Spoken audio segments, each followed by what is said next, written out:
ఈ ప్రపంచంలో నిజమైన పెద్దవాడెవరు? ధనవంతుడా, శక్తివంతుడా, జ్ఞానవంతుడా? కాదు. మనిషి హృదయంలో క్షమించే గుణం ఉన్నవాడే నిజమైన మహానుభావుడు. ఈ విషయం మనకు అర్థం కావడానికి జీవితం మనల్ని ఎన్నో పరీక్షల ద్వారా నడిపిస్తుంది. ఒక చిన్న గ్రామంలో రామయ్య అనే సాధారణ మనిషి ఉండేవాడు. అతడు పెద్ద చదువులు చదవలేదు. అతని దగ్గర డబ్బు లేదు, పెద్ద హోదా కూడా లేదు. కానీ గ్రామం అంతా అతన్ని గౌరవించేది. ఎందుకంటే రామయ్య దగ్గర ఉన్న ఒక గుణం చాలామందికి ఉండదు: క్షమ. ఒకరోజు రామయ్యకి పెద్ద అన్యాయం జరిగింది. అతని మీద తప్పుడు నిందలు వేశారు. అతని పరువు తీసే మాటలు గ్రామమంతా వ్యాపించాయి. అందరూ రామయ్యని రెచ్చగొట్టారు. మౌనంగా ఉండకు, వాళ్లకు గుణపాఠం చెప్పు, ప్రతీకారం తీర్చుకో అని. కానీ రామయ్య మాత్రం శాంతిగా ఒక మాట అన్నాడు: ప్రతీకారం నా శక్తిని చూపించదు, నా మనసును చిన్నదిగా చేస్తుంది. అతడు ప్రతీకారం తీసుకోలేదు, ద్వేషాన్ని పెంచుకోలేదు, మౌనంగా క్షమించాడు. క్షమించలేని మనిషి తనకే తానే బంధాలు వేసుకుంటాడు.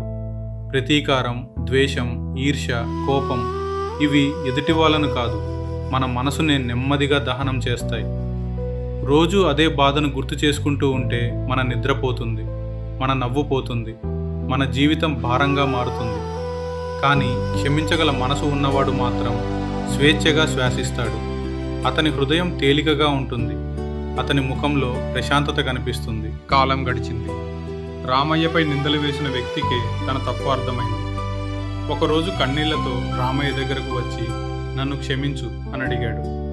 ఆ క్షణంలో రామయ్య ప్రతీకారం తీసుకుని ఉంటే ఒక మనిషిని గెలిచేవాడు. కానీ క్షమించడం ద్వారా ఒక హృదయాన్ని గెలిచాడు.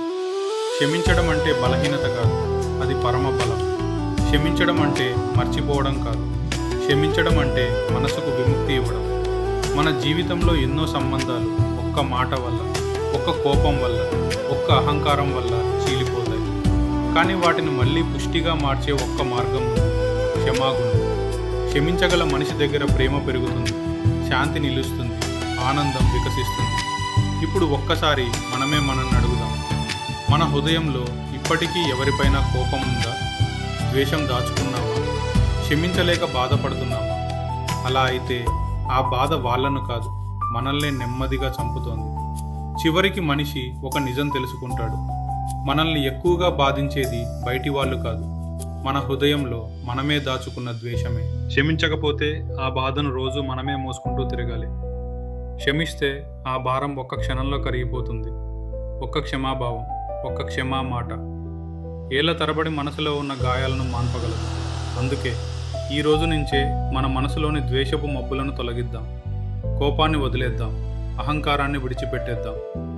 క్షమ మనల్ని చిన్నవాళ్ళని చేయదు, క్షమ మనల్ని మహానుభావులు చేస్తుంది. ఇదే నిజమైన జీవన విజయం.